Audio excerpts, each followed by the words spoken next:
In a regular marketplace, this would be one of the biggest pros of doing an assignment sale. Okay.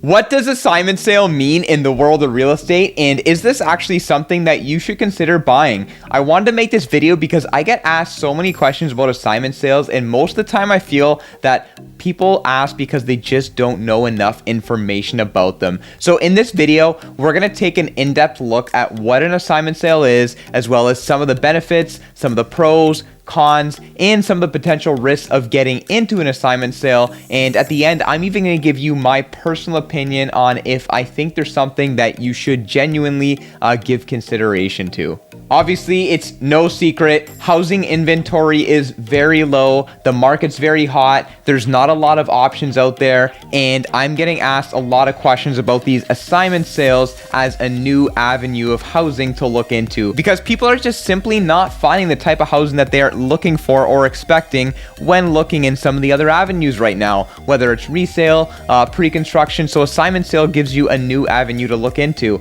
So let's jump into this video by describing exactly what an assignment sale is. So simply put, an assignment sale is a transaction where the original buyer of the property, we'll call them the assigner, allows another party, we'll call them the assignee, to take over the rights and the obligations of the agreement of purchase and sale with the builder before the original buyer actually closes on the property. So I actually do want to point one thing out here too. Usually assignment sales happen in pre-construction when one buyer is flipping their contract to another buyer, but they actually can happen in the resale market as well. It's less common, but it is totally possible. So let me give you an example in case you're feeling a little bit confused at this point. So let's just say I bought a pre-construction property last year and my closing is due next year. In this period of time, I may have come to a conclusion that, hey, I don't want to close on this property anymore, or I want to take my money or my investment or my deposit out of this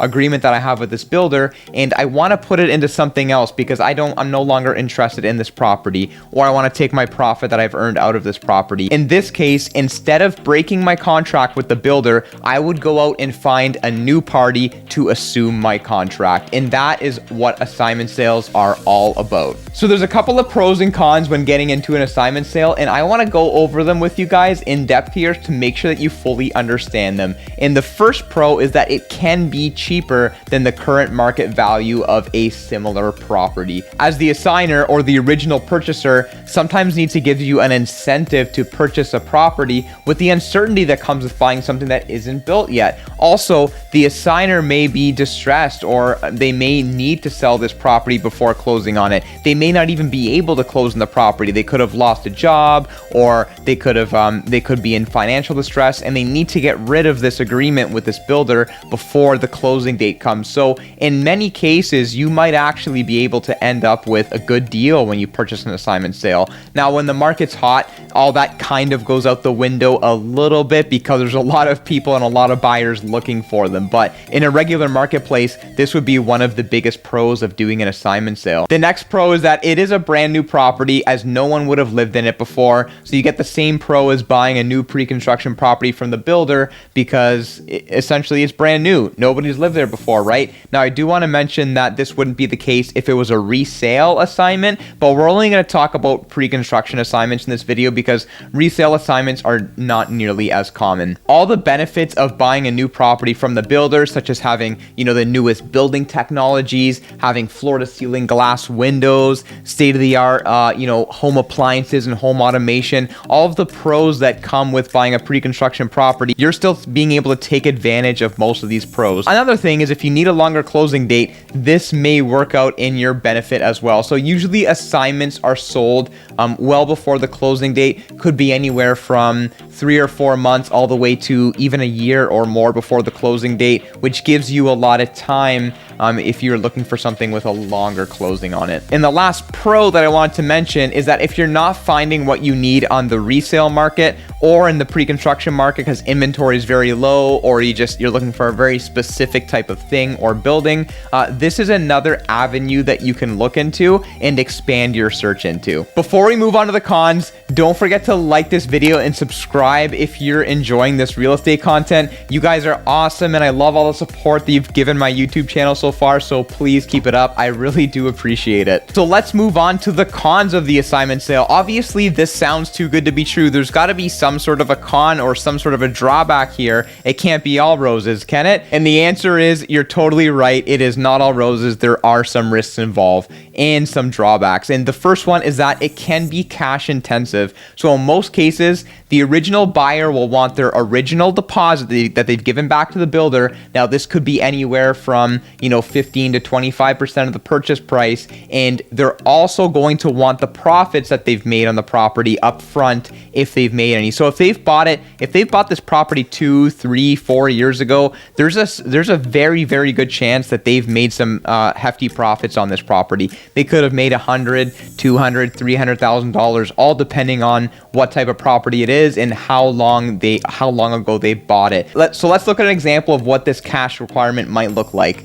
Let's say the assigner purchased a property 3 years ago for $500,000. They put a $100,000 deposit with the builder. Fast forward 3 years, they're now looking to flip you or sell you this property for $700,000. How much cash would you need in order to take over this deal? In this case, the answer is $300,000 cash up front. Now you might ask, why is this? Why do you need $300,000 cash to take over this $700,000 purchase or agreement?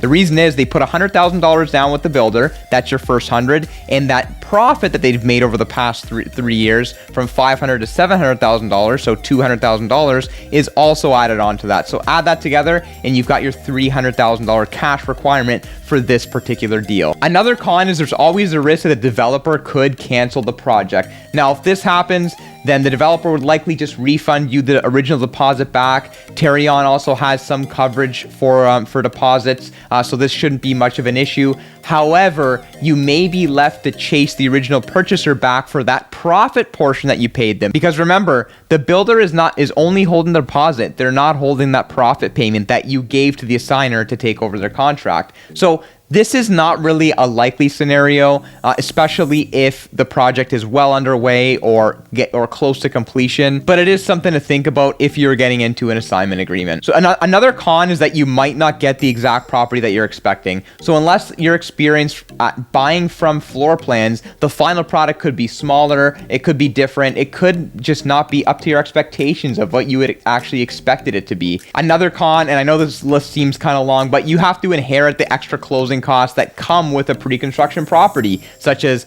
development levies, interim occupancy fees, utility hookups. These are extra fees that come with a pre-construction property that don't exist in resale. And since you're the first one closing on the property, you're going to inherit these costs. The last con that I want to talk to you about is that you don't really have much resale data to compare to. So you're mainly buying on speculation. You can only speculate at what that unit might be worth in the current marketplace, because in general, there's not going to be a lot of data, if any at all, when you're buying an assignment sale. So does it still make sense to purchase an assignment sale after all of these pros and cons that I've went through? And I definitely think it can make sense depending on your situation and depending on your preferences. You might be very specific to a certain type of building or a certain type of area, and you want to get in a project that you missed out on. In that case, it totally makes sense to try to find an assignment sale. You might not be finding what you want on the resale or pre-construction market, and you might be totally okay waiting a little bit longer to close on it. So in this case, an assignment sale is a perfectly valid avenue for you to start looking into. We just have to remember that, as with any other real estate transaction out there, there are risks when it comes to assignment sales. However, I think you can really mitigate most of this risk by working with people who have experience in these transactions. So